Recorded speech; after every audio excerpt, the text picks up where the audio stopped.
ഇന്ന് ദേശീയ voters day ആണ്. ഒപ്പം തന്നെ ദേശീയ വിനോദസഞ്ചാര ദിനം കൂടിയാണ്. വിനോദസഞ്ചാരത്തെ പ്രോത്സാഹിപ്പിക്കുകയും രാജ്യത്തിന്റെ സുസ്ഥിര വികസനത്തിന് വിനോദസഞ്ചാരത്തിനുള്ള പ്രാധാന്യം ഉയർത്തിക്കാട്ടുകയുമാണ് ഈ ദിനത്തിന്റെ ലക്ഷ്യം. റിപ്പോർട്ടാണ്.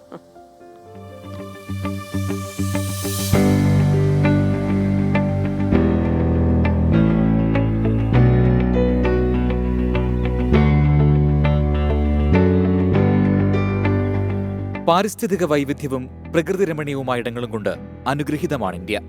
വിനോദസഞ്ചാരത്തിന് വലിയ സാധ്യതകളുണ്ട് ഇന്ത്യയിൽ. വിദേശ നാണ്യം നേടിത്തരാനും തൊഴിലവസരങ്ങൾ സൃഷ്ടിക്കാനും ഈ മേഖല വലിയ പങ്കാണ് വഹിക്കുന്നത്.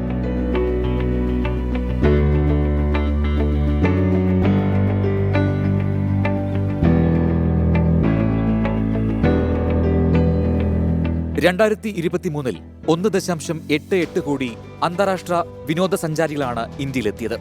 2,31,927 കോടി രൂപയാണ് ടൂറിസം വഴി അക്കാലയളവിൽ ഇന്ത്യയിലെത്തിയ വിദേശ നാണ്യവിനിമയ വരുമാനം.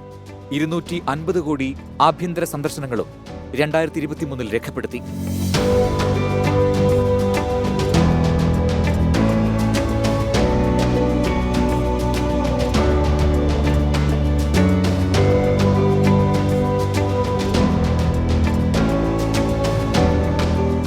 ഈ സാമ്പത്തിക വർഷത്തിൽ കേരള സർക്കാർ 2.2 കോടി ആഭ്യന്തര ടൂറിസ്റ്റുകളും 8 ലക്ഷം അന്താരാഷ്ട്ര ടൂറിസ്റ്റുകളും കേരളത്തിലെത്തുമെന്നാണ് കണക്കാക്കിയിരിക്കുന്നത്.